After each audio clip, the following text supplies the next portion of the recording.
sorry, bring. Okay.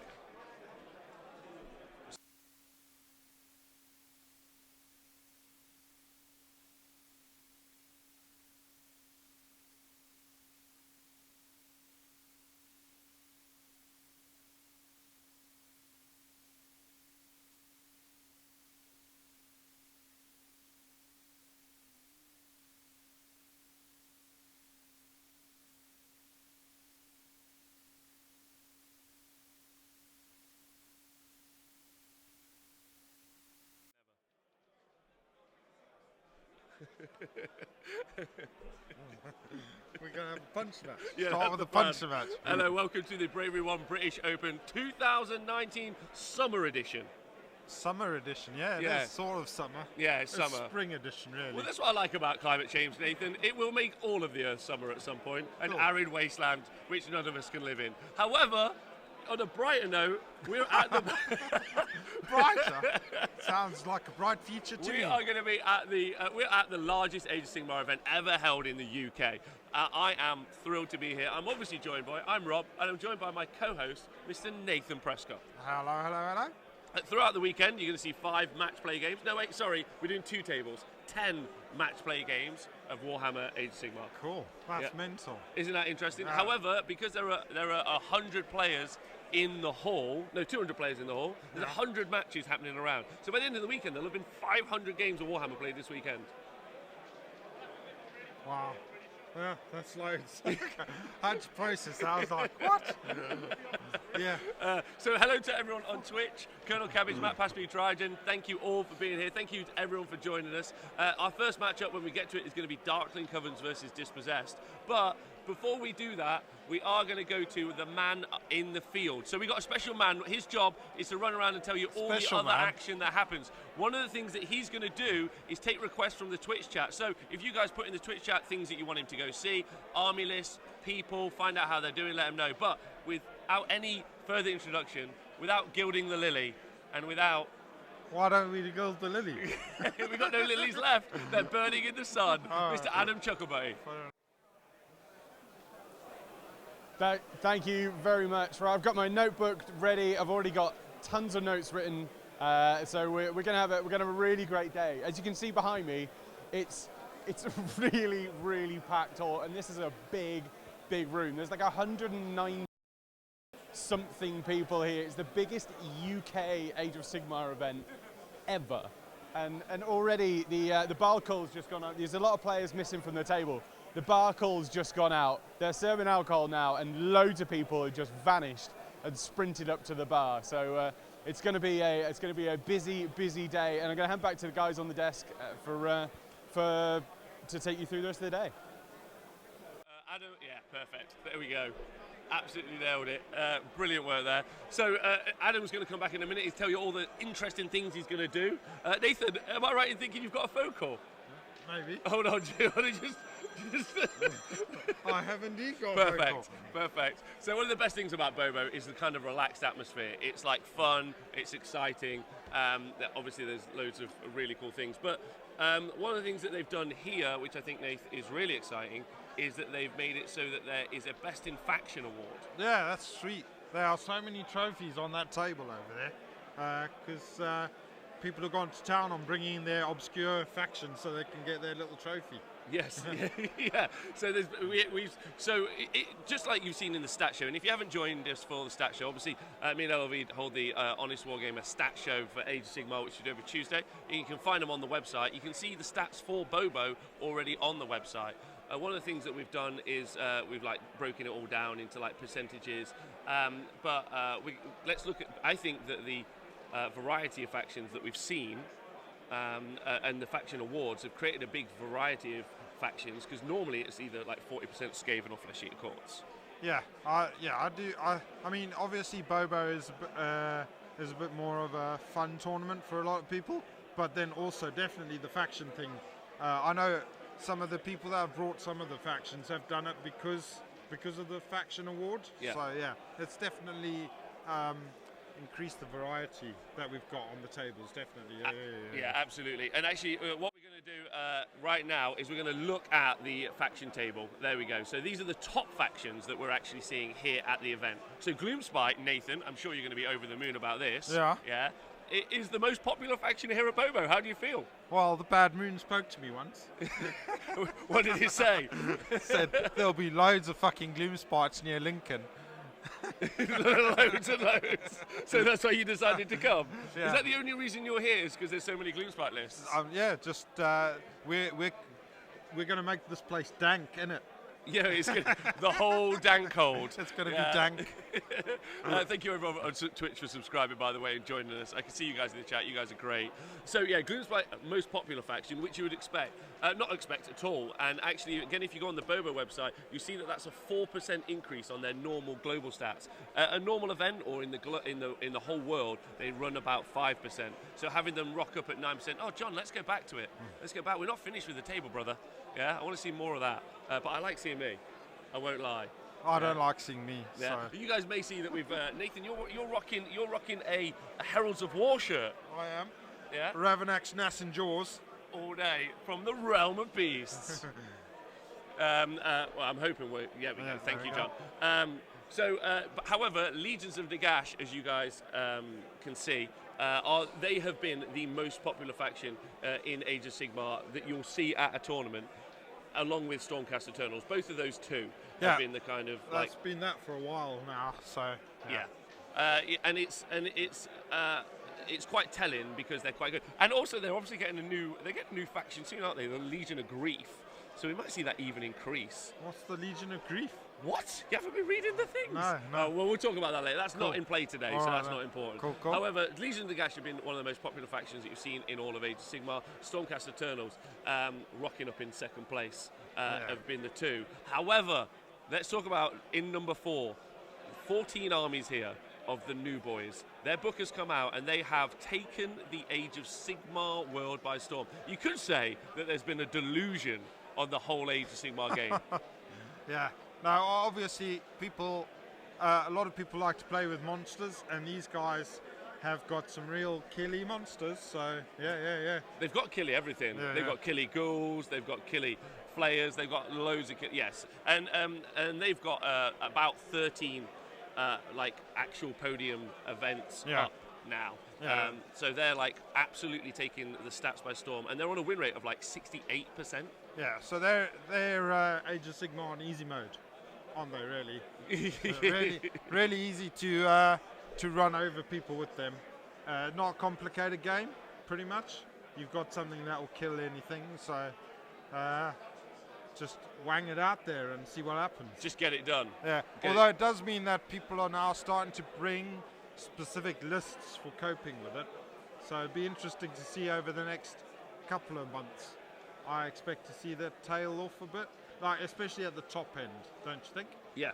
I think so. There are, and as you can see, you can't quite see there. They just didn't make it in. Kharadron Overlords. There are 5 Kharadron Overlords players, which is a huge increase. Got to say, being over in CanCon and seeing Crom the Destroyer himself take Kharadron Overlords and do so well, I'm pretty certain the CanCon coverage and Crom himself inspired the increase in KO. But it could also just be simply because there are so many dragons to shoot out of the skies. Yeah, exactly. And you'll see the same with other lists. People are now changing their lists with specific items or traits or things like that that are there to kill flesh eaters. I mean, flesh eaters are still going to win a lot of games, but I don't know if we'll see. I mean, they've been on all the podiums up until now, but I think now the top players have sort of targeted them.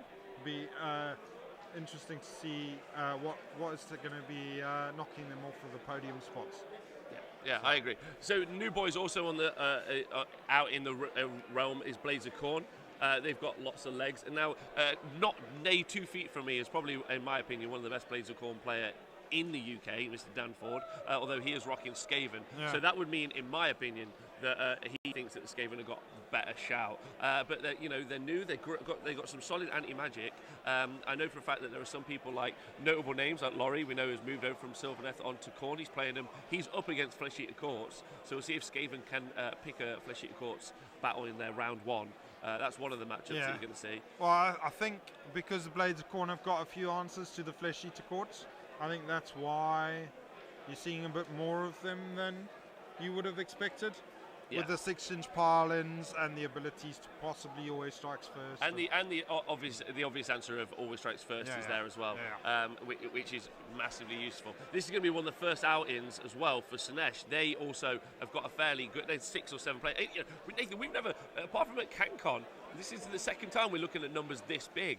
So like normally we'd be like, oh, there's 1 or 2, but there's 6 or 7 Slaanesh players, which is amazing. Now, the kind of the bad guys, number 4 bad guys, Flesh Eater Courts. The other bad guy in the room, Skaven. So it's fresh off the Heat victory, again, Dan Ford with his Skaven opposite me. We got Skaven. We have other notable players in the room playing with Skaven. We got the Master himself. We have quite a few players rocking the good old Skaven army. What do you think about them? I think they're probably the best book in the game at the minute. Well, they've definitely got a huge number of tools in their book, and also I think the points for them have been very generous in their favour. Yes. So they do get a lot of rules for their points, basically, which I think is where their strength lies. One of their weaknesses has always been battle shock. And they've just got so many sources of battle shot immunity that it's sort of nullified that as well. So, but I think we see that quite often with the new books. Something where their specific weakness has been, the rules have been compensated, and quite often it becomes a strength. So, say like with Nurgle, used to be really grindy but really slow. Now they're dead fast, so they're really fast. And you've got the same with everything else. It's like Daughters of Cain. They're quite survivable now. Oddly and for no reason at all. So you've also got Beasts of Chaos there. They've got again the Resurgence. I know there's a Beasts of Chaos mirror match in 9th place. In at number 9, you've got the Daughters of Cain. Sorry, you've got the Daughters of Cain. And Mr. Ben Savra is back. Yeah, he's only ever lost one event with the Daughters of Cain. So we might see them win. We also saw them take first and second over at the South Coast GT recently. They're still strong. You got the Nurgle as well between the Beasts of Chaos and the Daughters of Cain. So again, always quite a good army, really. Yeah, very good. Very good. Sylvaneth still here. Everyone's waiting for their new trees. And Idneth, I think, actually are a counter pick to the top armies. Flesh Eater Courts, I don't put Khorne in there, but Flesh Eater Courts and Skaven, I would say that your Idneth have become stronger because the other 2 guys are bad guys. They can go quite low drop. They're incredibly mobile. They can drop out the sky, so they can avoid being alpha shot off. Yeah, and they can avoid the vortex, which is a huge thing, isn't it? Yeah, so, they can avoid the vortex. So actually, I would actually put Idneth, and we saw recently in America, I think we saw Matt just pop that off. So yeah, thank you, John. Really appreciate that. So overall, Nath, do you think it's a really nice eclectic mix? 31 out of 40 factions represented here at BOBO. Yeah, looks grand. Yeah, got to be happy with that. You're going to see some stuff that you've never seen before. There's all of those fucking devoted to Sigma. all the one guy. All of them on this one table. Yeah, I walked past that the other just now. It's pretty cool. Sweet. Something I've never seen before. So yeah. So listen. So what's really exciting, and thank you everyone on Twitch for joining us. I'm looking forward to see who wins the event. We've seen that. So we looked at the kind of the most popular factions and arguably some of the more competitive factions. But now we're about to go to Adam, and he's going to be bringing you the story of all the factions that maybe you haven't heard quite so much about in Age of Sigmar. That's right. So we've got the underrepresented factions. So this is not necessarily your Seraphon and Head Knights of Slaanesh. They're fairly well represented with 7-6. Courage and Overlords. There's 6 players of there, making up about 3% of the people here. But we're going to be talking about the mixed order guys, and the mixed destruction. We've got some fire slayers. There's only 4 fire slayers here, and for a brand new book and a previously popular army, it's quite a surprise that. We've also got 4 Order Draconis. There's been a little bit of hamstringing on that already, so there's only 4 here in total out of nearly 200 people. And what we've got is we've got a mirror match of Order Draconis at the moment on one of the much higher tables. So I'll bring you much more news on that one a little bit later on. Iron Jaws, we've got 3 players of Iron Jaws here. I think already we've got some. We've got channel favourite Hook and Pin. She's here, and she's up against Skaven, she's been vortexed straight on top of her what's called a cabbage, so a mega boss on Maw Crusher, and he's not really going anywhere. He's no longer flying, so he's right in front of the building as well. So he's pinned in. She was really nervous for this show as well. So I'm hoping he's gonna be gentle with her release. You got 3 Tzeentch players, which is quite a. Thanks, John. That's John Green, the organizer of this incredible event. You got 3 Tzeentch players. They're kind of all over the place, and there's some good players with Tzeentch though. Beastclaw Raiders. Somebody's got to come and just have a bit of a laugh, haven't they? Nighthaunt. You've got only 2 Nighthaunt, but that's mainly. You're going to see lots of Grimghast Reapers in the Legions of Nagash armies. So the models are absolutely represented, but as Nighthaunt, not so much. So it's either that they feel they're weaker, and we'll bring you that information. Wow, we've got some bugles and horns being tooted right now. A couple of Slaves to Darkness players here. So there's 2 of those. There's also 2 Wanderers players, which I'll definitely be bringing you some more info on that. Dispossessed, you've got Tuggy up on telly, and we've got LLV, the stats machine that is LLV, representing Dispossessed. So they're the ones that are going to be fighting out for, and the factions and armies that Nathan Rob were just talking about. They're the ones that are going to be fighting out for the trophies, the faction trophies, which is such a great thing. Everybody I speak to, that's what they're aiming for. And in a nearly 200 player tournament, you can understand why they are looking. You've got to reduce the pool that you're fighting in to make it kind of a bit more attainable. There is also 4 other solo represented factions, and that's in Bone Splitters, Mixed Chaos, Darkling Covens, who you're also seeing up on TV. So he's the only Darkling Covens player here, and you've also got 1 Devoted of Sigmar player.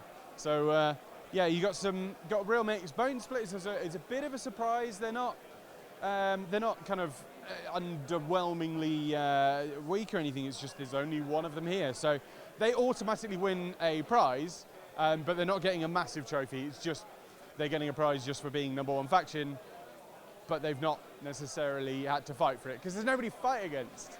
So that's a bit of a shame. I'm going to cut back to Rob and Nathan again now, and they're going to pick up. I'm going to carry on scurrying around the halls, and I'll bring you some more info a bit later on.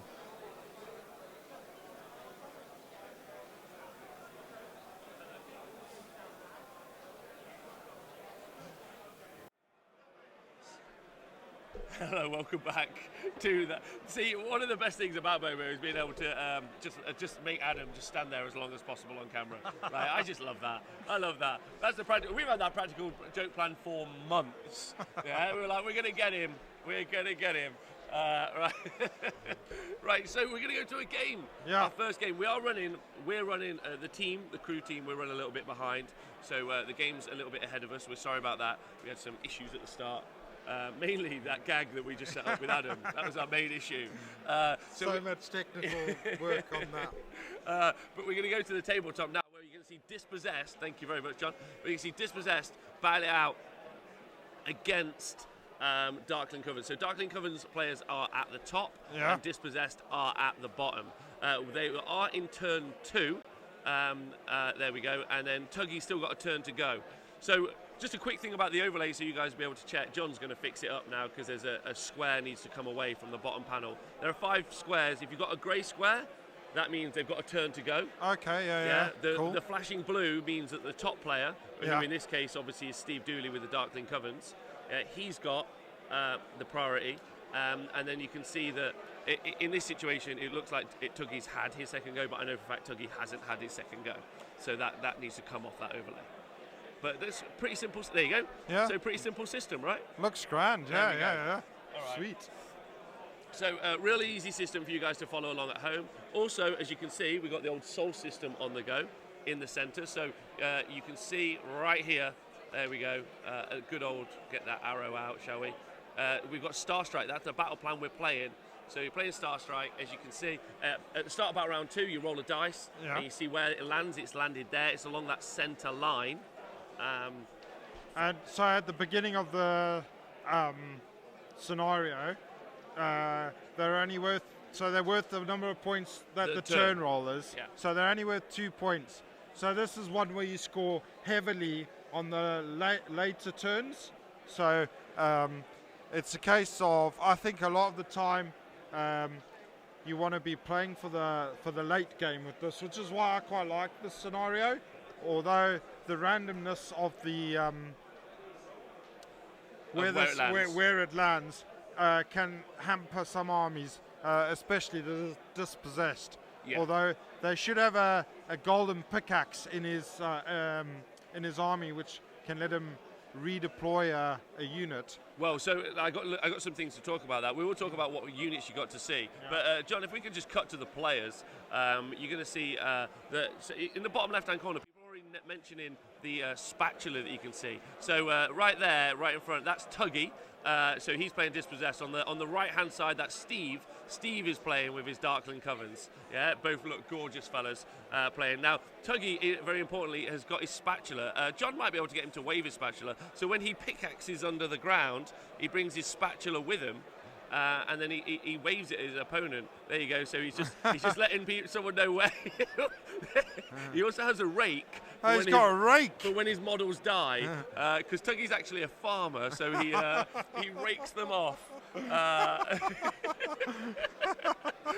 He's a nutter. He is a nutter. But interestingly, Steve is a chef, and Steve actually turned up with a bunch of lemon sorbets that we all had at the start of the day. That was lovely. Fucking hell. Yeah, those guys are just fantastic. But great guys, and they're just, they're both from wargaming clubs, WS10 scribes, and that's why we've got them on. They've got unique armies. They're not trying to win the event, but they're here to have a great time, which I think is the essence of BOBO, realistically. Yeah, definitely. Right, let's go. Let's talk Warhammer. Let's go. Nath, who's your money on? I think I already know, but who you rooting for? Now another little. Sorry, you answer that question. So obviously I'm going to be back in the Dispossessed. Go on, Tuggy. So guys in the chat. People watching at home, especially if you're in the Twitch chat, if you're watching anywhere else, if you're watching the Twitch chat, you can see blue, so top, all color coded, so Dispossessed are red, with Darkling Covens being blue. In the Twitch chat, you have if you've subscribed, you've got an emoticon, and then you can just vote for who you think's going to win. So I kind of want the Twitch chat to let me know who they think's going to win. Are you voting red or are you voting blue? Are you voting blue for Darkling Covens or red for Dispossessed? What are you thinking, Nate? That's cool. I'm going to vote red. Although I do think the actual rules of the scenario favour the Darkling Covens. I think so too. I think so. It just depends whether Tuggy has activated his pickaxe yet, or if I think he might have gone too early. I think with Star Strike you want to be doing that probably turn. An extra turn later, but there you go. So, as you can see, I think we are going into Tuggy's turn. What the fuck? He's got 9-inch carrots. He has. So, Tuggy has bought, he's actually homegrown leading up to the event, a bunch of 9-inch carrots as sticks, because he's... I mean, I know the BOBO do supply you with some rather... salubrious. Yeah, really nice 9-inch measurers, but I think Tuggy's one is a winner. Yeah, that is a winner. His is a carrot. So as you can see, it's his turn now, so he's setting up that unit in the... He's a grower, not a shower. Yeah. That's really made you laugh.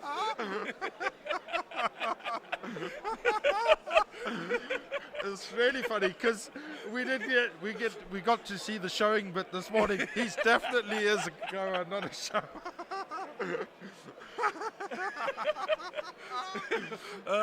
Because yeah, one of the iconic photographs of the Bobos is what would you say? Is Tuggy showing the world all of his wares. Yeah, his ungrown carrot. Yeah. So his carrot seedling. Right, do you want to know what's on the tabletop? Yeah, go on. Right, so I know it's a carrot. Oh, hold on. We're moving it up. Thank you very much. These are the armies, Nathan. Cool. So you can see them there. Do you want to tell me what's in the Dispossessed list? Right, so we've got a Warden King. Obviously, he is the general. Is he? Yeah. The list is all a bit mixed up. So we've got 3 Rune Lords and a Warden King. I believe the Warden King is the general, with the trait Grudge Bearer, which means that he can change the grudge that he's picked, and then they've got an ally in the Celestant Prime.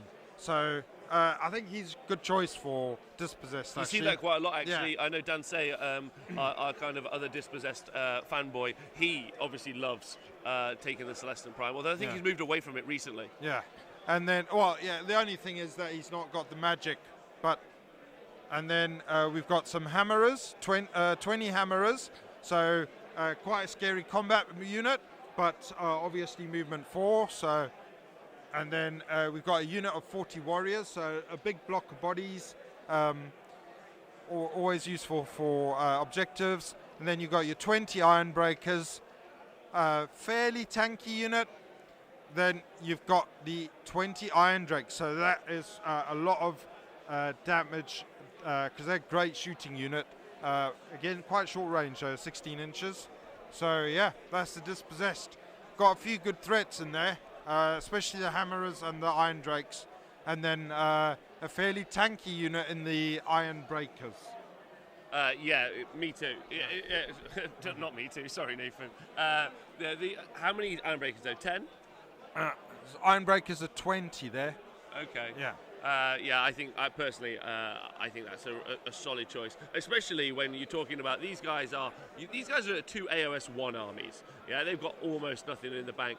Steve over there is rocking the old sorceress on the Black Dragon, terribly overcosted, but also not that great a model, but cool nonetheless with the Griff Feather Charm. He's got another Sorceress, and then he is rocking in the Battle Lines. He's got 20 Dark Shards, another 10 Dark Shards, another 20, is that 20 Dark Swords? Yeah, 20 other Blackguard, and then he's got 20, you read it out for me, the next. I think that's 30 Executioners, and he's got the War Swift Battalion.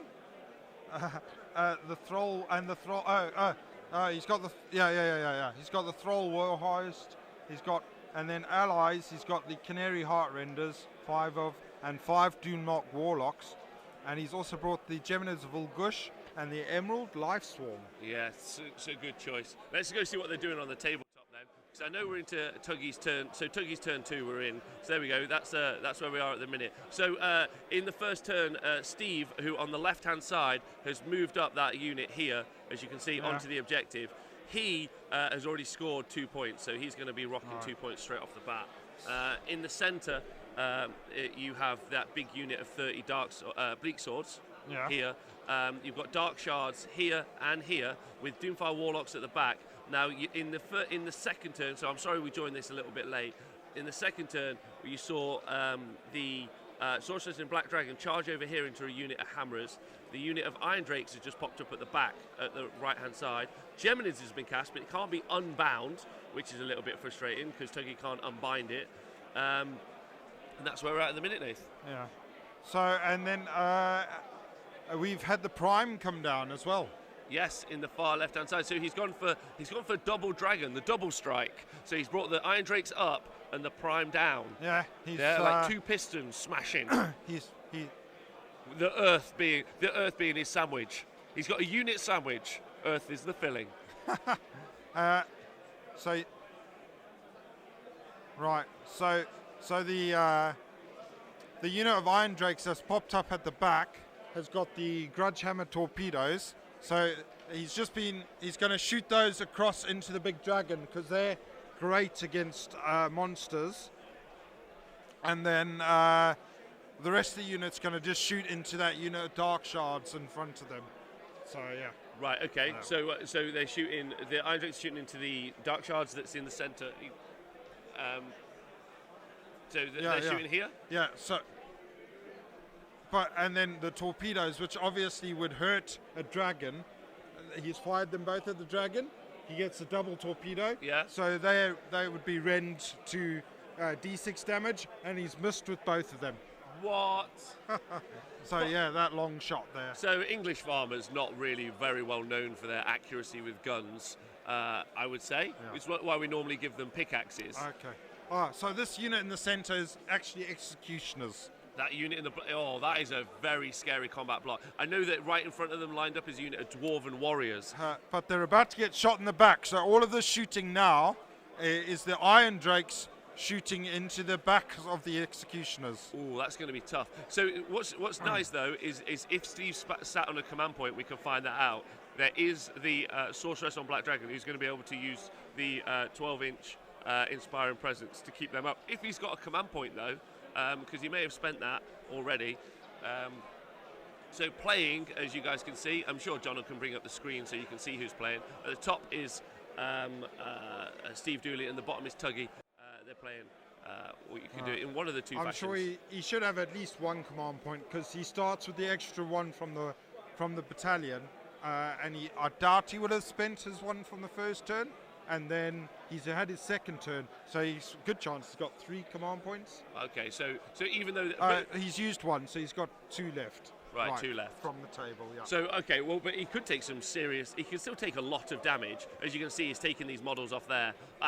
See, executioners are amazing in combat. When they hit on 6s, they do 2 mortal wounds. Yeah. They are really, really good. They're kind of like they're old school Hearthguard Berserkers now. Yeah, but look how many have just been shot in the back. Right in the back. That's not dwarven, is it? Popping up from a tunnel and shooting someone in the back. Is that correct? That sounds right to me. Yeah, you got a gun, you may as well shoot them. Doesn't matter where the bullet goes in. It's what it does. As long as it hits them somewhere and hard. All right. So that's a big block, and they're going to be taking a big battle shock test. So, but thankfully, Inspiring Presence should keep that going. Yeah. That's fine. Okay. Solid. Yeah, Iron Drakes. So, and also, what's good about the Iron Drakes, especially with that mobility, as Nathan pointed out, because we're playing Star Strike as we go into round 3. We haven't seen the priority roll for round 3 yet. So that means that Tuggy is currently the person who has the priority. So we'll get some flashing stuff happening right here. So we're just entering the charge phase, and here comes the prime charge. So there we go. That's the warning sign that the charge phase is occurring. Yeah. Nice. And he's made an 11-inch charge. Who with? The prime. Oh, into what unit? Into that? Prime time. It's going straight into that block of dark. Yeah. Wow. So Tuggy has sprung his trap, wrecked that unit of executioners, and the prime has gone into. Is that a unit of dark shards? Yeah. So into the unit of dark shards, who are controlling that objective on the left-hand side as we're looking at the screen. Yeah. You guys, or I suppose you might not have heard actually in the background noise, but someone here has brought a horn to the event, Nathan. Oh, yeah? Yeah, where every time a charge is declared, he blows the horn, and then everyone else from his wargaming club, spattered amounts the hall, also declares a charge with him at the same time. Oh, yeah. That's grand. Yeah. Oh, man. Yeah, That's awesome. It's like, oh, fuck, I've got to charge. So here come the prime attacks. So yeah, prime charge in over there in the top, kind of mid left-hand area for you guys to see. And he's going to be doing some solid. That's all the charges we've seen, right? Yeah. Good. All right. So So he's looking to combat and take the objective. Don't forget, as always, it's all about scoring points and gaming the objective. Steve's currently rocking 2 points because he's taken it in turn 2. Right. So that's 15 dark shards struck down by Gulmaraz. Smoten? Yeah. Whoa. Gulmaraz, the hammer of that the Dispossessed have made and gifted to their little friends, those Stormcast. Is it true that the Dispossessed never even wield? They only ever wield their weakest hammers, so as to not have an unfair advantage over their enemies. This is true. Yeah. Wow. Okay. And quite often you'll see them allying in Stormcast, and that's because Stormcast have only got about a 50% win rate, so you just need to dilute your own superior win Skills rate. and powers. So you can give other folk a bit of a game, really. Right. So other items that are currently in play on the board that could impact the game is this Geminids. So the Geminids of Ulgish, the endless spell, is there in the bottom kind of centre.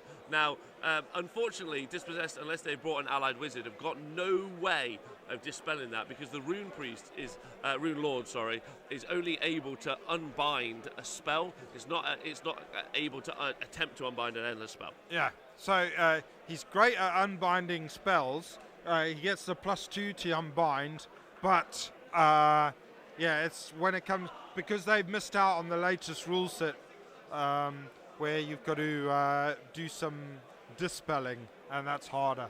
Yeah, much harder. So So the sorceress on Black Dragon has just attacked the hammerers and killed 2 of them. Age of Sigmar, not all dragons are created equal. And the Sorceress on Black Dragon is potentially the worst of all of the winged beasts of the sky in Age of Sigmar. I'll be honest, I would fight an army of these quite comfortably. They suck. But the Hammerers, they're a pretty solid combat unit, right? There's 20 of them. Yeah, so, they've obviously lost a few. They've lost loads. Is this the dragon still killing them? Oh, okay. So the dragon's taken off a few more, actually. Oh, so that was just the sorceress on top. Yeah. The sorceress on top killed 2 Dispossessed. Yeah. 1 sorceress versus 2 Dispossessed. Killed them both, and then the dragon itself has taken off a handful there. So, yeah, that's depleted that unit. But I do... Okay. So with the dragon has got the Grith Feather Charm on it, and then obviously with the Geminids going through the unit, the Hammerers are actually at -2 to hit against the dragon. Wow. They're pretty neutered, to be honest, in that fight. They're going to have to wait for the Geminids debuff to leave the unit before they can actually do anything really worthwhile against the dragon. Yeah, but so the dragon's only got a 5-up save. The Hammers are Ren 1. Or Ren 1 or 2, depending on whether they've got the Forge Fire on them. Okay, and they've still got a hit on 6s. It's a big dragon. I know they're only little. Is it because it's flying above them? Is that why we currently can't envision them hitting them? It's because it's got that funny feather necklace that it's wearing. Oh, right. Okay. And that makes it really hard to hit, especially when a big shiny ball has just flown over your head and blinded you in the eyes. So, meaning that you're only hitting on 5s. And so they actually only did 2 wounds to the dragon. Okay. So we could see the Dark Shards near the objective actually run from Battle Shark. So the Sorceress on Black Dragon, if close enough, could potentially hold there, use a CP to make sure that they stay. And keep it alive, but then also you then have got to try and keep the executioners alive. So there's lots of choices to make, and then these dwarf warriors in the next priority role is going to be pretty massive because an objective is going to come down either at the bottom or at the top. So realistically, I think Tuggy's put himself in a solid place with the Iron Drakes. Now they can't move particularly far, but you've also got a very fast cavalry unit that you can see there in the Doomfire Warlocks, who are going to be able to move all around that board and go and try and claim points. But bodies-wise, in the centre and on the left, it looks very much like it's Tuggy's game. So the Dark Shards have hit back against the Prime. I think they've done a wound or 2, but the Prime should eventually knock its way through that unit. It just depends on what... if Tuggy can free himself from that dragon in the center, and it depends a lot on where the next 2 objectives land, like you say, really. So again, it's going to be the dice roll on the next turn. The Warlocks are dead fast, but I don't think that they've got enough output in them to deal with the Iron Drakes on their own. And in fact, if they leave themselves within range, the Iron Drakes will probably just take them off. They are a scary shooting unit, especially They're a very scary shooting unit. Yeah. They can do so much work realistically, and you could potentially see like.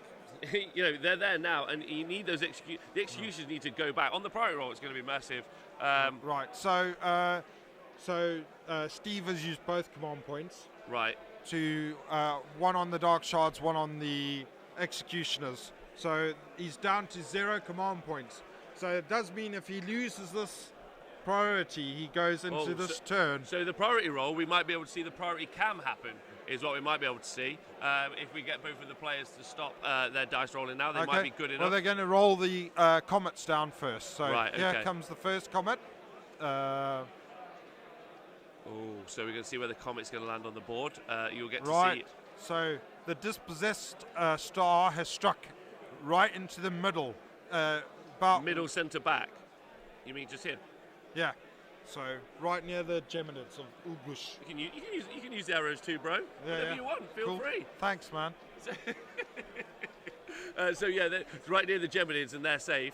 So there's a big block of dwarf warriors there. So that's really hard. He's got to be happy with that. So because now Steve's got to make the choice. Even if he wins the priority, is he going to go forward and try and like beat up the warriors with the remaining executioners, or is he going to go back? It really does depend. And here we go. Comes the other. It's the priority roll. Here comes Steve's comet, also in the middle. So the secondary comets are opposite each other. Okay. Right. So guys in the Twitch chat, this is a new thing we get to do. That's grand, because that's where all the Iron Drakes were. It's perfect. Tuggy's landed on his feet there, which is easy to do when you're falling from such a short height. So one of the things you're going to get to see here, which is very, very exciting, and vote in the Twitch chat with reds and blues. Is blue is Tuggy and the Dispossessed. Red is Steve. I think it's the other way around. The Darkling Covens. We've got red Dispossessed and blue Darkling Covens, I believe. Okay. All right. Yeah. All right. Well, it's not helping then. So you're just going to see a dice roll right now, and next time we'll have it fixed. So what you're seeing is almost a cool system where you can all vote and get chirpy at home. Join us for game 2, where we're going to have a really fun system. At the minute, just put a fucking emoticon in of your choice. Yeah, we'll get to it. Yeah. Here we go.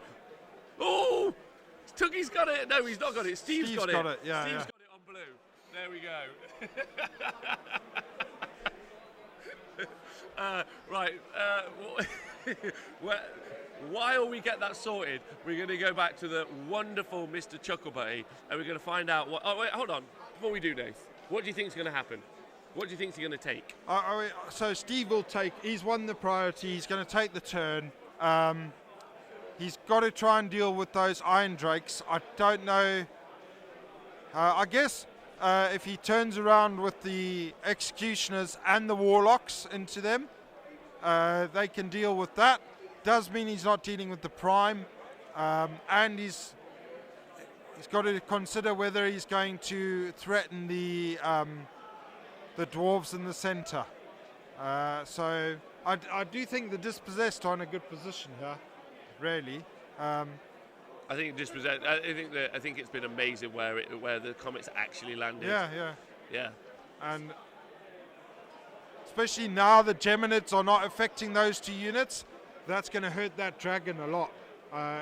Because just the feather thing, without the Geminid help, I think they might be able to get a bit more damage through onto the dragon. It'd be interesting to see now where Steve commits that unit of Executioners. Is he going to go against the Prime? Is he going to go back, or is he going to go forwards? Who knows? Who knows? I don't know. But you be the one as the better Dispossessed player. But a man who knows almost everything, while simultaneously looking like he knows nothing, is the wonderful and gorgeous Mr. Adam Chucklebutty. And to tell you what's happening in the rest of the gaming hall. Thank you very much. I do indeed know absolutely nothing whatsoever. So I'm just going to give you a quick whip through some of the favourite looking games. So on table 4, we've got our stats machine, the robot himself, Mr. Damien LLV. He's up against Kerry, so you can see that over my left shoulder actually. So Damien's brought his Dispossessed, and he's up against Kerry's Gits, and the Book of Grudges straight away was being filled out during deployment. LLV's got his little book and he started making little notes, and Kerry's gone in there purely because he announced his secondary, which is what you got to do before deployment. You announce your secondaries. So there's a number of secondaries that you can choose from, and he announced his that it was to kill her general. So what did she do? She buried him as far back, right on the edge of the battlefield, as far away from his dwarves, which can barely move anyway. He's moved, but just buried him really far away. So he was grumbling away about that in his Leeds Canadian accent. But he did get his own back, where Kerry forced her Colossal Squig forward, absolutely stomping up the field, made a great run. Had a 3-inch re-rollable charge and failed it twice. So yeah, I think he got his own back a little bit on that in the very next turn, because he just shot her off the board. So that Colossal Squig just popped and sprayed disgusting goo everywhere. Table 7, we've spoken to Clint Mallet. You may have seen him on other channels as well. Clint Mallet, the CanCon TO. He's up against Stu West, and this is a Legions of Nagash mirror, but it's Legions of Night for Stu, and also not Legions of Night, but Legions of Nagash for Clint. So Stu's got a bit of a grudge against him straight away, because Clint is running Manfred, which is a main character from the Legions of Night, but he's not running it as Legions of Night. So there's a narrative grudge going on there, and Stu, unfortunately, isn't able to capitalise on that, because all 3 points are held by Clint, and they're pretty much done with turn 4 already. So some of the games, wandering around the hall, some of the games are still on turn 1, and other games are like Clint and Stu's game. They're on turn 4 or 5 already, because they just sat there for a turn or two, wait for everything to fall down.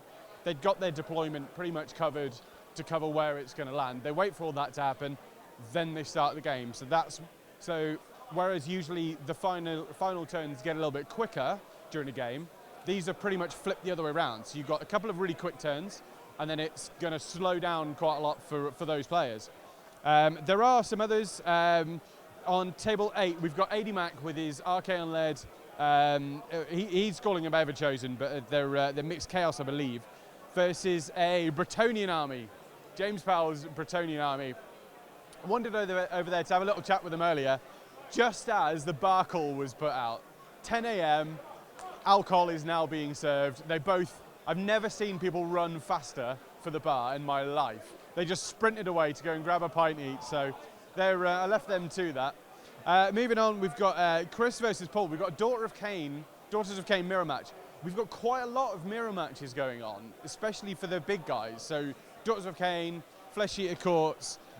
We have also got an Order Draconis one, which is one of the lesser represented factions, which is a bit of a shame. But so for Daughters of Cain and Flesh Eater Courts to go against each other straight away, that's some of the top guys definitely not winning the tournament, essentially. So there's at least 2 Flesh Eater Courts that aren't going to be winning it. So it's just reducing the amount that have the chance to just stomp their way through the top tables. So, which is quite an interesting thing. So this is table 37, Chris versus Paul. This is Daughters of Cain mirror match. Turn 1 was going Chris's way. Turn 2 looked like it was going Paul's way, but in turn 1, Chris absolutely just leapt across the board. He had a teleporting. So some of you from at home will know a little bit more about this than me, but a teleporting hag and a dancing Marathi. So work out what that means, but he covered the entire board, and one Marathi from the opposite team was on the back edge, the opposite edge of the board, and he's just absolutely munching through Witch Elves.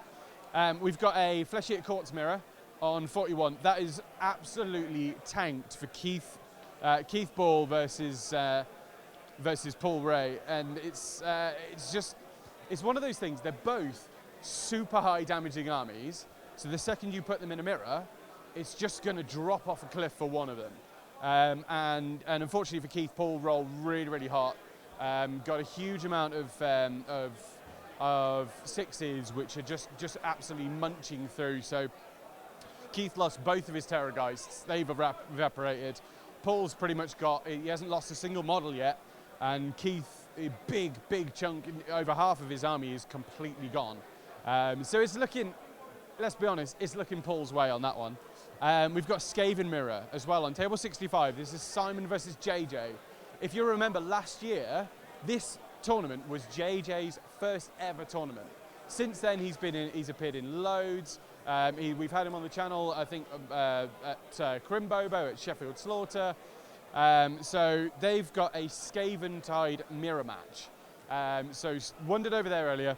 Both vortexes, so this is the Vortex Endless spell. Both of those have gone off in turn 1. So there's a lot of there's a lot of area of denial. There's a Prismatic Palisade down. There's some Soul Snare Shackles as well. So there's endless spells everywhere. But that's what you expect from a Skaven army anyway, let alone 2. So it's just going to be a pile of rats at the end of it. Wasn't looking particularly either person's way at the time. They're both just as scuppered as each other. Moving on to just turning the page there. So we've got, this is the Order Draconis mirror match. So this is table 87. This is Pete versus Michael. And it's a bit of a shame you've got 2 Order Draconis going against each other, because like the Flesh Eater Courts, they're both quite powerful armies, and it's just going downhill for one of them. They were just about to do a roll-off for turn 3, and it was if Michael gets the double turn, which I'll bring you the news on that in a bit, Michael gets the double turn, it's going downhill fast for Pete. So he'll just be in the bar. He's already got a double pinter. As you can see over my shoulder, you've got massive double pints of drink going on everywhere. So it's a great fun game. I've got more stories to bring you. I'm going to go back to... You're in my shot. You're right in my shot. It's all right. We got excited people with... It comes in 2 pints, guys. So next year, come along, grab a 2-pinter at 10 a.m. 10 a.m. 11 a.m.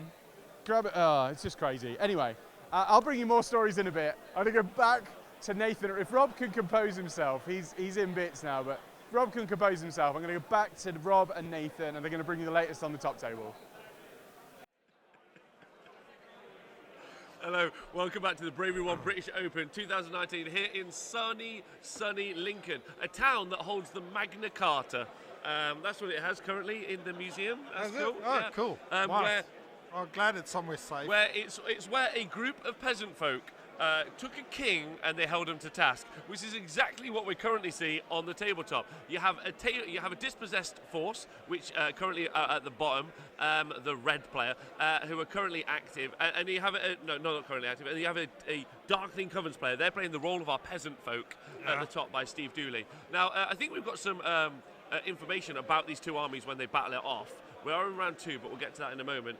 John, you should be able to bring us the hot info. Or maybe you can't bring us the hot info, we'll see. Yeah. No. All right, I'll let you know. Oh, no. So we've moved into the shooting phase Oh, of there the we Dark go. Elves. So that's almost what we're after. So Steve's not running Maggotkin, so we're just going to go back to the game. So, well, you can see the Warlocks have moved over.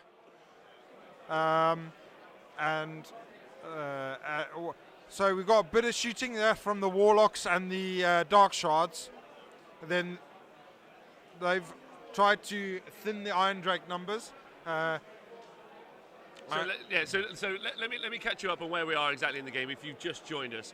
As you can see on the screen on the overlay on the left hand side, we're in the 3rd turn and the priority has gone to Steve. Steve rolled the priority and he took it. In the 2nd turn, on the left hand side you saw a Celestant Prime and a unit of Iron Drakes land. The Iron Drakes landed and they shot into a unit of Executioners that were here in the centre. The Executioners now have moved on to the left hand side because they're going to go beat up the Prime. But the Prime decided to take out a bunch of the Dark Shards here, trying to clear out this objective. The Iron Drakes launched into those Executioners, as I talked about. However, when the priority roll happened, we saw the Star Strikes land here and here on the board. So that means that we're in a solid place for Dispossessed. We've seen the Dwarf Warriors now move up there to go and claim that objective. Not the Dwarf Warriors, sorry, no. These are the Dark Shards who are holding that objective there in the centre. So that's where we're up to so far. and then going into combat. Okay. So the Heart Renders have dropped down into the center. Center bottom. Yeah, center. I Right think here. that's them there. Oh no, them. Yeah. Next to red objective, they did their shooting, failed the roll for the move that you get, but then they've still made the charge anyway. So they're on there trying to claim that objective. Yeah. And it's smart play by Steve, including them as allies. As you can see, also the Executioner has made the charge into Celestial Prime. Celestial Prime rocks a 3-up save, Nathan. Yeah. However, those Executioners do mortal wounds on 6s to hit. Yeah. Yeah, and they are going to, in my opinion, they're going to burn through. That's Celestial Prime really wishing he could strike first at this stage. Yeah, that would be a lovely thing to be able to do. Yeah, it would be so sweet to be able to go fast before anyone else's goes fast. However, he's not going to be able to, so in the resolving combats, you're going to see the Celestial Prime go down, in my opinion, which means... So the Blackguard, yeah. trying to charge the Drakes, Oh, so that'll have be up here. rolled a 12. They rolled a 12! So they... Oh, Steve with the big roll. That's exciting. So your big roll means he's gone in and he's going to do the... So if that's a unit of Blackguard as well, they're really, really good in a fight.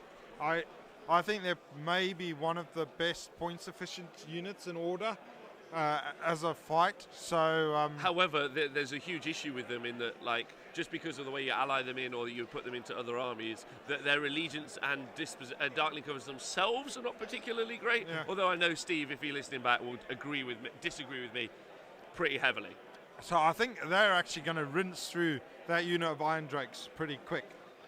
So we're going to see him definitely elect to choose the Executioners first, and then after that he's going to elect to do. So then the Iron Drakes will punch in. Just the Iron Drakes, really good at shooting, really rubbish in a fight. Like, really rubbish. Really rubbish in a They're fight. still a dwarf though, man, covered in armour. Do you not think that they could do the work? No. Okay, so looking for 6s here is what Steve's doing, trying to like punch out that. The Celestial Prime, there we go. There you Just go. hit one shot. Executioners are amazing. Look at that. So that was 18 mortal wounds from the Executioners. Yes, still a thing. It's still a unit. Look, what I'm really hoping for in the General's Handbook coming up is that those get a points drop. If they get a points drop, they are scary. You can see them in armies because, there's a lot of minuses to hit, so that could massively affect them in a bad way, but it's got all sorts. Wow, that was mental. Yeah, great. Great work from them. 18 mortal wounds. So, if you've got your result sheets, if you can to Johnny in the bar, he'll take the results and note down. I do think the Black Dragon is more than likely going to go down now, having lost the extra debuff from the Geminids. Will have helped the Hammerers in its fight. So it's already taken a few wounds from the first 2 turns. So I expect to see that go down now. But obviously the Heart Renders in the backfield, they're going to be claiming the gold. So happy days there.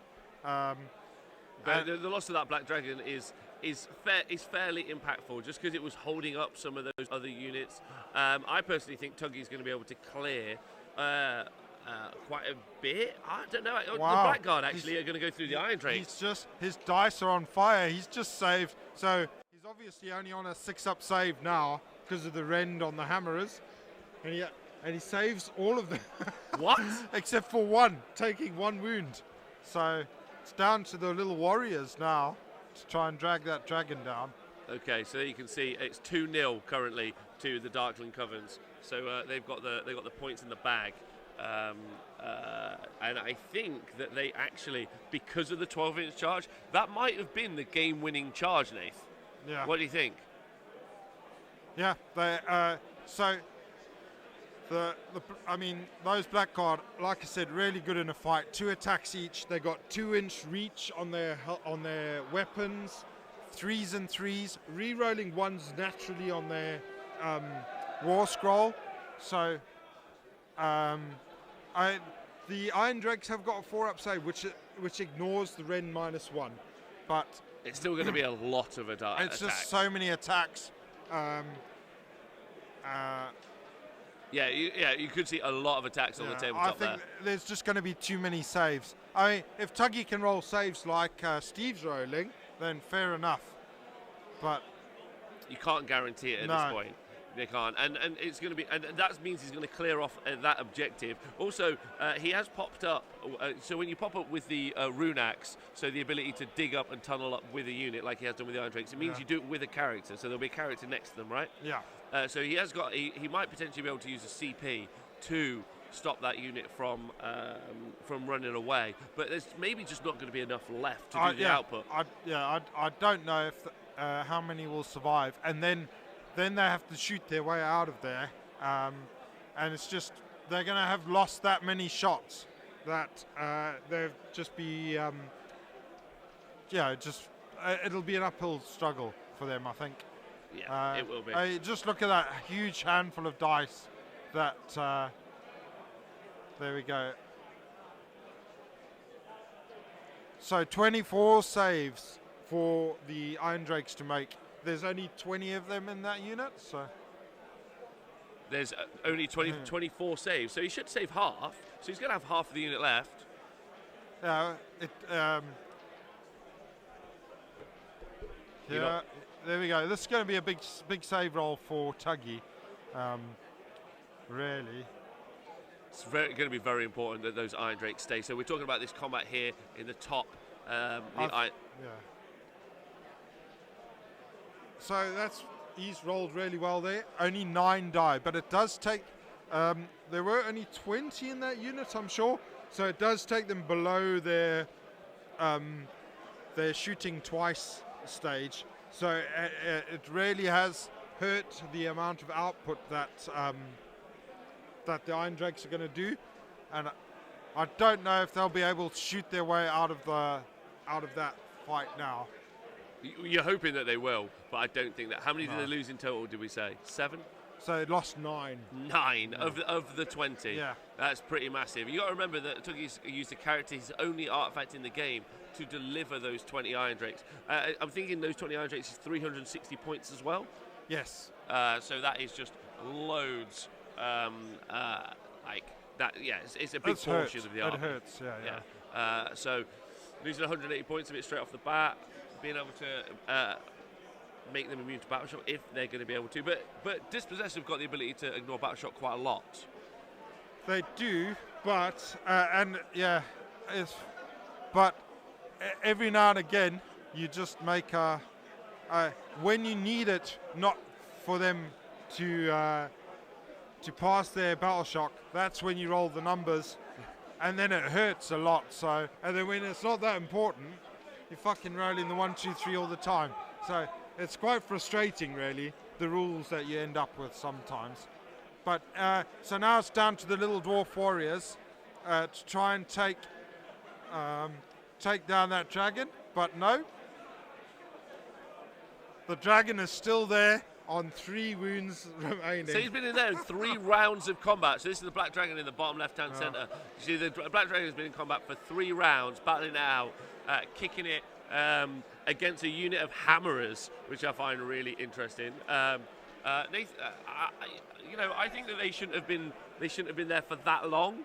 Or the black dragon, the sorceress and black dragon. But like you said, it's Geminids coupled with the Griff Feather Charm. So -2 to hit, mean that they're now hitting on 5s or hitting on 6s. So yeah, they'll be hitting on.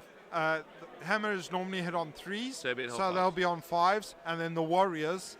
So I think the hammerers took quite a beating from the dragon earlier. There's only a few of them left, and then most of those are warriors. So they'll actually be hitting. They normally hit on 4s, so it would have been 6s, 5s at the moment. So we've had a question in the chat of whether or not the sorceress on Black Dragon is the best dragon in the game, and the answer is no. It's the worst of all of the dragons. That's not my opinion, no. It's empirical fact. Yeah. So in this combat phase, we have seen quite a lot already happen, Nath. Half a unit of Iron Drakes and the Celestant Prime go down. Yeah. So Steve, that priority roll was pretty big in its impact. It really did mean that Steve was able to clear it and fight. But there's Dark Shards here. They're still holding on to this objective. So some pretty solid plays. Do you think the Dispossessed can come back from this point?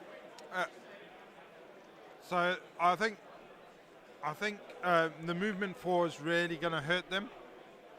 So you have got a unit on the right hand side. Hold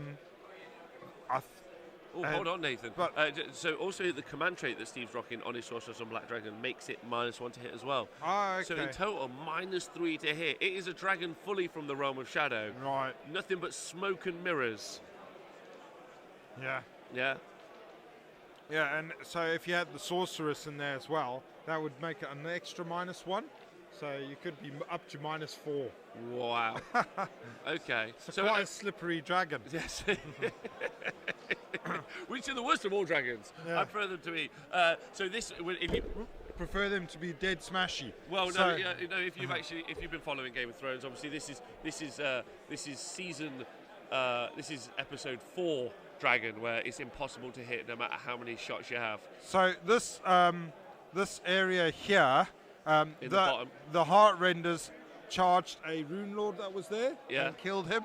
Killed a Rune Lord. Heart renders. Yeah. No way. So that's how come they're on the objective. But there are still enough of the warriors in that other unit, I think, for them to contest that that bottom objective. But it does look like the Darkling Covens will be definitely in charge of 2 of the objectives, and it's quite tough now to see how. Yeah. So Tuggy, I think, will still keep his own. Well, definitely keeps his own objective, and probably hold on to it for quite a while. But I don't know how he's going to threaten the other 2. Yeah, that makes loads of sense. So, while the combat's resolved, let's have a look at how these 2 armies match up, Nathan. Realistically, Yeah. when it comes to the stats, right? Because Okay. both these players aren't really playing the top tier armies. So I'm almost certain John's going to bring up some fancy stats for me over the top. So there we go. A little bit faster than I intended, but that's okay. So if you look, the 2 different armies there, Steve with the Darkling Covens, across the world, they've only been taken 0.5% of the total times of armies in all of gaming in Age of Sigmar 2. However, and they've only got a 37% win rate. However, Dispossessed have a 50% win rate, Nath. Wow. So you guys, so Tuggy should be taking this game out. However, at Bobo, Tuggy is one of 2 Wow. Dispossessed players, yeah, and then Steve is one of only one. There's only one Dispossessed faction here. However, apparently Dispossessed is 0% fun to play. And Darkling Covens are 100% fun to play. So, What the fuck? Where did that? What's that? Is that? So Scrivo's made up those oh, stats. he's just so- made up a load of bullshit. No, everything other than the fun is 100% science. The fun is just all. Scrivo, I'm going to kick you in the nuts. Anyway. You have already. Serify says, I'm loving these graphs so much. Dispossessed, all of you, we're 300% fun. All right, let's get that gone, and let's keep looking at the tabletop. We'll be coming up to a priority roll soon, I'm pretty certain. I'm excited by that. All right, so Tuggy's just had to take off 6 dwarves from that dragon, which has got 1 wound left. Yeah. So Steve is still rolling. His dice are on fire. And then Tuggy still can't roll the number that you need to avoid the battle shock. So he keeps on taking off models to battle shock as well. So the dice are really, really not in Tuggy's favour, that's for sure, today. Yeah. This is a very important game, and I don't normally like to talk about other games that were happening in the hall, but I have just heard that show commentator himself. Oh, well, and hold on. so that battle shock test has meant that enough dwarves have fled that Steve now holds all of the things, and he now scores 3 for each objective, scoring 9 points. 9 points. Oh, there we go. So, Twitch chat, we can do it finally. We can play the game properly. If you're rooting for Darkling Covens, then you're blue. Surely it's the Dispossessed turn. They've not had their half of that other round. Do they want a turn? Oh, then we're going to go back. Then never mind. Oh. Then we're good. You sure they want a whole turn in turn 3? Yes, they're going to go back. Well, either way, look at the two players there lining up their turn. It doesn't really matter. Who are you rooting for? You rooting for blue or you rooting for red? Let us know, blue or red. Blue is Darkling Covens, and red is Dispossessed. Nathan, are you still sticking with Dispossessed? Of course, they can do it. Come on, Tuggy. And there's Jonathan Elland. Start rolling some dice properly. There we go. And in the background, you can see Scrivo there, trying really hard not to get drunk. Sitting on his hands. So everyone in the chat, it looks like Nathan, it's easy to do this in the chat. A lot of blues. A lot of people rooting for the Dark Covens, I'm afraid. Yeah. Yeah, there's not many people voting for the Reds. Bastards. I know. I don't know what to say. Stick them all in the book. The book of grudges. The book of grudges. So we're now going into Tuggy's turn, right? Yeah. What do you think his options are? So that would be the Dispossessed. So he's lost his Celestin Prime in the centre there. Yeah. He also has lost half of his Iron Drakes here. What do you think he can do? What are his options? You look sad. Yeah. Right. So he's got a really long charge at the bottom if he wants to get his own objective back.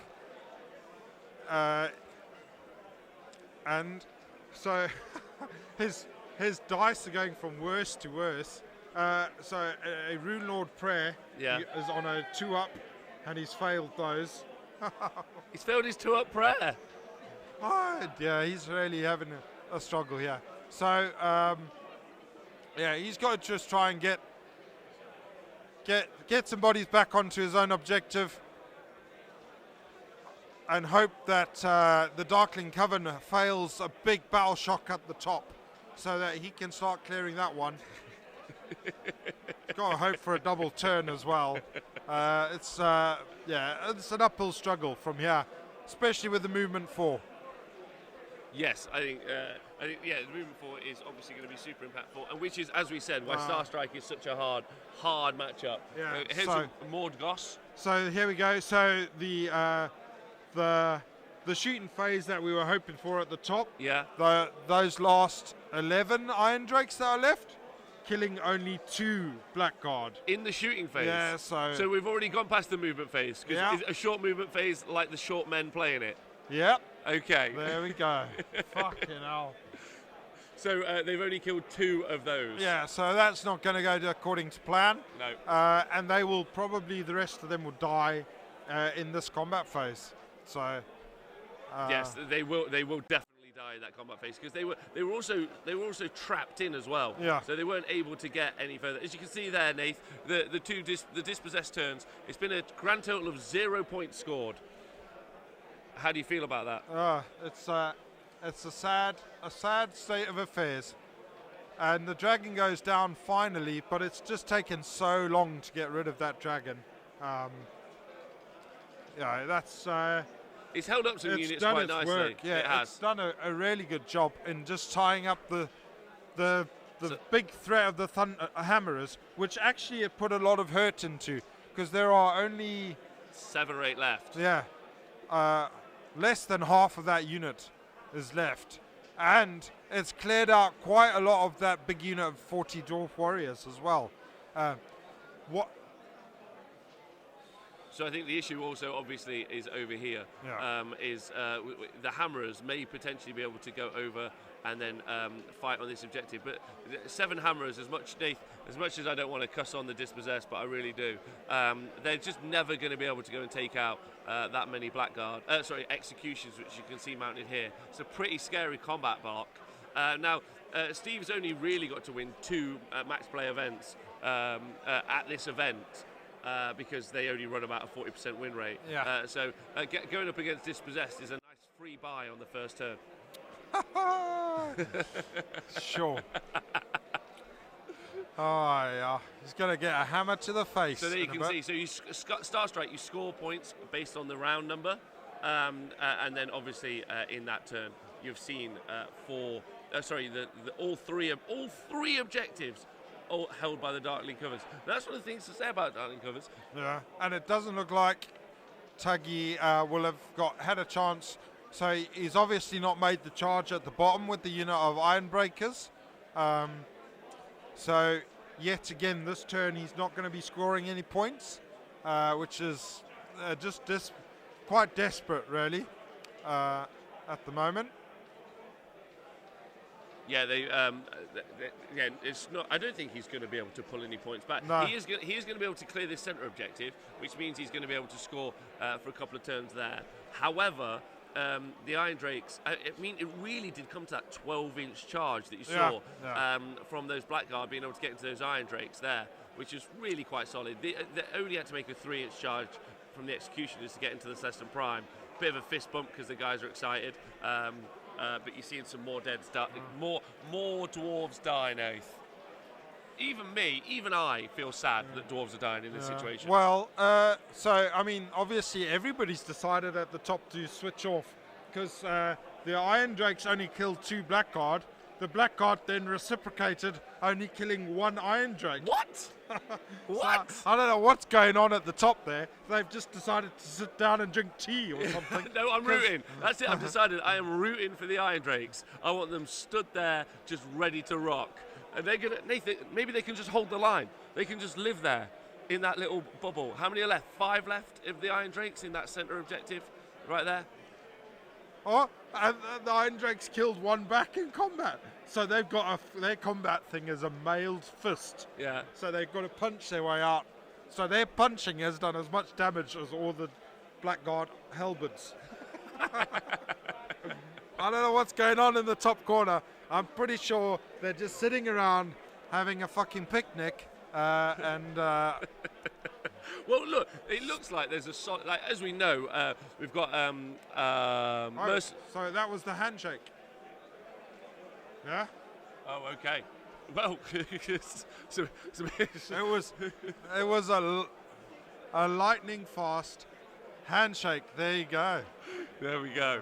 There we go. All right, solid. So the handshake's been done. It ends up 11-0 to the Darkling Covens. Not something you would expect, truth be told. Yeah. But done all the same. Yeah, I think obviously that priority roll was important. The double 6 charge was awesome. And then obviously seeing somebody put a 9-inch carrot on the table is quite a nice way to start the day. That's a nice way to start the day, absolutely. John, you'll be able to come back to us at the desk if you fancy. Hello, everyone. Welcome back. Thanks for joining us. Me, Rob. That's Nathan. Hi, Nath. Hello, hello. Hello. So obviously we're here at the Bravery One British Open 2019. Very excited to be here. There's 100 match play games. There was meant to be another game, but we had a little bit of a tech issue. Mr. Darren Watson himself was just playing on the table next to us with his Slanesh. Unfortunately, the cam broke, so we'll fix that for next time. Right. So we would have gone for that. But what do you think about seeing? It's always fun, and you guys, when we do the coverage, it's always fun on the first day to get some factions we know are not going to make it through to day 2. Yeah, unfortunately to say, it's unlikely well, we hope see either of those. So Steve's currently on 100%. Yeah, we might see Darkling Covens go from 1. They might go for 5 straight wins. Sure. They could do, but more than likely they won't, and that's why, obviously, we put them on early. Sometimes it's not the most competitive game, and in some cases, which is quite nice, you just see the game end and then just be like, oh, we've done that now. Yeah. It looked like, I think they're actually quite well balanced couple of armies, and it's good game to play out a few times, I think. Obviously, yeah, like it does go down to priority rolls in the way that they had deployed. Tuggy had just, sprung all of his trap, and then if he had got the double turn, he would have carried on giving the Darkling Covens a good kicking. But it went the other way, and obviously because he had sprung his trap, he had also exposed himself to the counter, and so Darkling Covens taking full advantage of that with a double 6 charge obviously helped as well, and and the Executioners going in and absolutely mullering the Celestin Prime, because he had taken quite a bit of damage. There must have been about a dozen of them left, and for them still to kick out 18 mortal wounds Yeah, so I think some impressive dice. Yeah, really. I think there was like 11 to 12 executions left, and 18 mortal wounds into the Celestial Prime. And normally, the thing about the Celestial Prime is if you end up taking the damage on, if you don't kill the Celestial Prime, like he doesn't degrade, so he's still out there just kicking out loads of damage. So he can do the work, which I think is impressive. Well, yeah, he killed 15 dark shards or whatever they were, and that. I mean, if he had gone into the executioners, he would have killed 15 of them. His Gelmaraz is quite a fearsome weapon. It is. It does the work, absolutely. Yeah, a very interesting game. Again, apologies that we were a little bit late. We're just getting some tech issues sorted. But very exciting for the weekend, Nath. Who do you think, and Twitch chat to you at home as well, who do you think could potentially bring the event out? We do have a little graphics, if you didn't join us right at the start, which we'll be able to bring up, where we can talk about how many of these factions that we're seeing. So we'll talk about it in a minute. But, Nath? I think we're going to see Skaven at the top, Daughters of Cain. I do think a lot of people have come prepared for Flesh Eater Courts. So I'll be surprised if we see any of them on the podium, to be honest, this time round. You think? I think people have prepared especially to deal with the Flesh Eater Dragon. But I think armies like Skaven and the Daughters of Cain and the Legions of Nagash, and I do think Slanesh have got something about them as well. They're a lot harder to prepare for because it's not. I mean, Flesh Eater Courts, it's that one big scary dragon that's always going to be fighting first. Yeah, I think one of the things about Flesh Eater Courts, about Slanesh is it's a new book, right? People don't really know exactly how some of it works. So deploying against it's a difficult thing. Understanding which threats, that's always the kind of advantage of taking a new book to an event. Yeah. Is that your opponent more than often doesn't really know how to deal with it. Yeah. That's what I think, in my opinion, anyway. Yeah, that's obviously a strength on their part, and especially if the Slanesh player will have played against a load of other armies beforehand anyway, so he's going to know his opponent's army is pretty good, and then he's going to bring some tricks, and they do seem to be able to counter the Flesh Eater Courts specifically quite well. But in doing that, does mean that you can counter a lot of other stuff, really. So. Yeah, I think they're going to be I think they're going to be a top-tier army, personally. So one of the ongoing conversations that me and Nathan have been having on the Mondays, if you guys have been listening, is the fact that, let's go back to the chart, John, if you don't mind, because I wanted to bring it up, is the Gloomspite Git. So you've noticed a general trend in that Destruction haven't placed particularly well at events. But here is the biggest chance. 18 different armies of Gloomspite Gits with the potential to take the event out. Do you think realistically that Gloomspite can do it? Do you think it's been a question of people not playing the list, or do you think that what's your reasoning? So yeah, I think they're quite a hard army to play and do well with, but if you do get your head around them, I think you can do quite well. I'm still a bit dubious if they can go the full 5. There's a chance. We've got Nick here, who won one of the heats using a Squig army before the Gloomspite Gits book a couple of years ago. And I'm pretty sure he's brought the Gloomspites this time around. And he's a really good player, so I'd expect him to do well. We do also see a crazy mixed destruction list, which is heavily Gloomspite. It's the Skulk Mob Horde. So lots of fanatics, lots of grots, but it's gone mixed destruction so that he can take advantage of Godrak Fist of Gork. So that will make that whole formation plus 2 attacks and an extra D6 on the charge for 1 turn. So that's pretty scary. There was a destruction off, wasn't there? Yeah. No, because he was playing against the loon terrorist man, Donal. Yeah. But Donal's Gits are all dead already. Yeah. He's brought the undead Gits. He's playing one of the Legions of the Night, or Legion of Blood, I think. Yeah, so War Boss Timmy and Donor, if you read their, if you go on their list on the website, you'll be able to see it's a very, very cool narrative. They started writing up their info about their two different armies leading up to the match. So I am really excited to see how they do. Yeah, they've tailored their narrative for the battle against each other, because they've ended up, it wasn't a grudge, just ended up by chance that they ended up playing each other. As soon as they found out, they went full narrative mode, started writing stories specifically about killing each other. So it's great, really, really good. Yeah, they're both also great guys as well. So it's fun that they got to play on the tabletop. So Gloomspite potential with a win over the weekend as we talk it through. But I don't think realistically. I think it's going to be. I did call it the other day. I think it's going to be Carriage and Overlords. But Skaven and Flesh Eater, of course, as the bullies in the room, they're the people you're expecting to come away from it. I'm interested in what everyone in the Twitch chat thinks, or who they think is going to win. But one of the key things about this event, and I would say that this is you'll see this in the coverage, I'm hoping over the weekend as well, is it's just like, we just saw a man measure 9 inches with a carrot. Like, let's get on board with what this event is. This event is the largest Age of Sigmar event in the UK, and the reason it is because it's just really fun. Like, look at this sign. Look at this sign right here. It says ice. So there we go. There we go. I survived BOBO. I don't think everyone's going to be able to get a picture in that at the end of the day. Like, it's just. I don't think everybody here will be able to put that on. That won't be a claim that everyone will be able to make.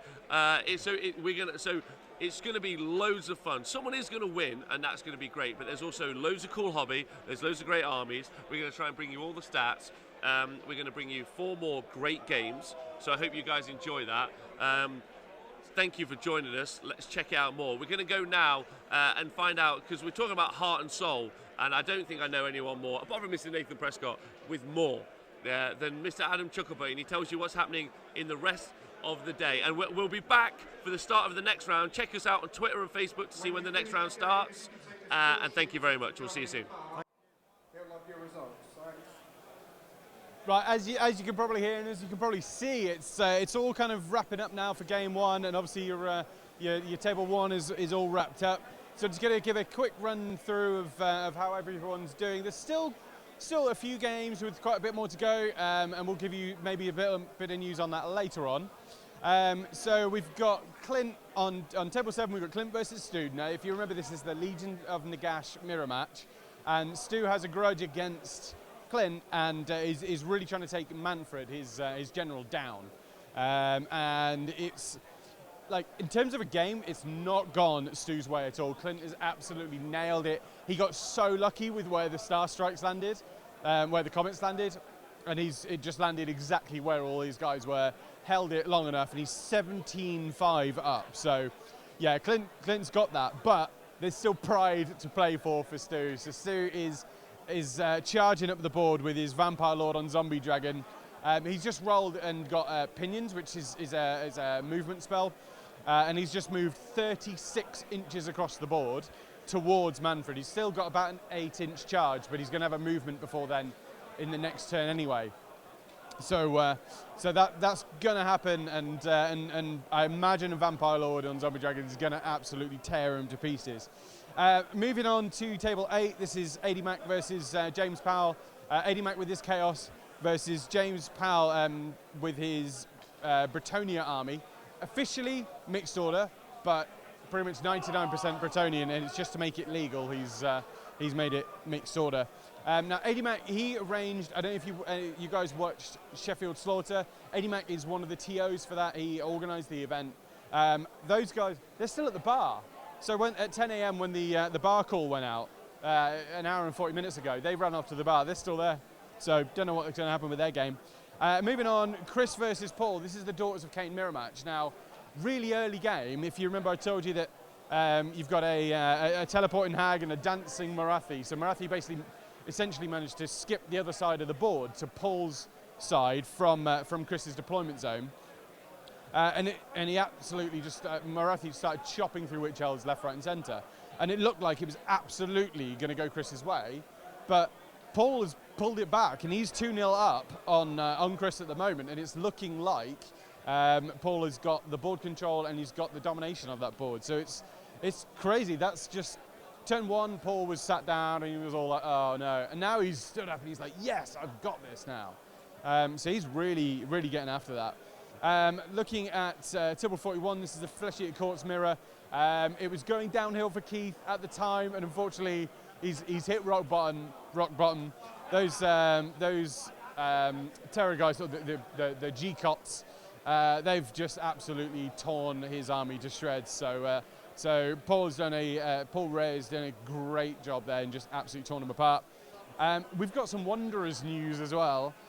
So Wanderers, we've got 2 Wanderers factions here today, two players representing the Wanderers factions. And one was going up against Khorne, and that's Keith up against Callum with his Khorne. And we've also got Will versus Matt with his Nurgle. So Will's Wanderers versus Matt's Nurgle. Will and Matt, that is absolutely all to play for. It's actually, Will is actually up on Matt on points at the moment. Ball control not so much. Nurgle are looking pretty strong, but that could absolutely go anybody's way. However, Keith, unfortunately, he went up against Blades of Khorne. There was 3 Bloodthirsters, and I believe Scarbrand was on there at one point. One of the Bloodthirsters got summoned on. And the Wanderers have just been absolute flat-out tabled. They did very little damage back. So that's a bit of a shame. But in terms of the Wanderers faction battle, Will is looking pretty good on that. There was a game, Speckles. He was playing up against Laurie Huggett-Wild. Laurie he stepped away from his Sylvaneth and unfortunately has paid the price because he's been completely torn apart and Speckles has won.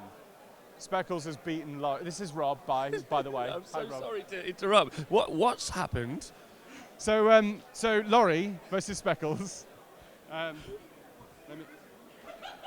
So you got Laurie with his Blades of Khorne, Archaon, made a beautiful charge. Really good player right? at Warhammer. Laurie is great. He's wonderful, and I've been giving you news for him for ages. Brings his Archaon, who he spent about a day painting him, I think. So Archaon is this massive hero, chaos hero, and he's beautiful, beautiful model. Laurie, disgustingly, has basically just sprayed him gold and put some wash over him and just said that he's a statue, which is a bit lame. He did the same with his Bloodthirster though. But Speckles with his Flesh-Eater Quartz, as we know, you don't have to be a particularly great player to be a Flesh-Eater Quartz player. No, he's the worst player. Okay, you can be the shittest player at Warhammer, and you turn up with the Flesh-Eater Quartz army, and you smash Laurie Huggett-Wild off the board, because Archaon charged in, just rolled really badly, and just got popped really quickly. Be so mad about that. Well, yes. As mad as Laurie can ever be. Yeah, I mean, he's a super nice guy, but also like losing to Speckles that also means that because Speckles has got this thing, he just headhunts. Yeah, he's like, I'll lose most of my games, but then I'll just headhunt. I just wanted to come in. I'm gonna go find him right now and be like, oh my god, losing to Speckles is the worst. It's happened to me once, and sometimes. Yeah, he's got a board here. So Speckles has got a display board. He's a great hobbyist, right? You can't knock him for hobby. He's a brilliant hobbyist. Yeah. So we've got painted marks on the floor. We'll get in the right on the black cross, please. Okay, a bit closer. Okay. That's it. There we go. TV's hard, right? TV's hard. TV's hard. Yeah, okay. I think we've proven that this morning. So yeah, Speckles is a great hobbyist. Definitely excelled, beat Laurie in that department on this game. And he's got a board, his display board, and he's written the people that he's beaten on it, and certainly Rob S is one on that list. It is me. It happened about a year ago. I wasn't sure how to deal with it. Like, I'm wondering if we need some sort of like, you know, like a support group. Effectively, we all sit. I mean, I won't be in that group, but it's only losers would be in that group. That's what everyone says, and then it happens to them. No, I'm just never going to play him. Oh, that's smart. That's smart. What scares me is if he ever enters onto an international team, and then other people in other countries are like, oh, don't worry, I've only got to play Speckles, and then you're like, smash. I'm going to go now, Adam. I don't want to interrupt your flow. We're going to go all together now, actually. That's all the news I've got for you. The show. We are ending the show. So we'll be back for 4 more games. We'll be back later on. Check out times on Twitter and Facebook. Yeah, we'll bring you the times on Twitter. We're a bit fluid today. There's going to be a lunch break now. We're going to come back with the next game, and we'll bring in all the latest news from around the hall as well. Don't forget, if you don't have any 9-inch measurers, you can always grow them as carrots and use them. And that's the lesson I've learned at BOBO 2019. Thanks, guys.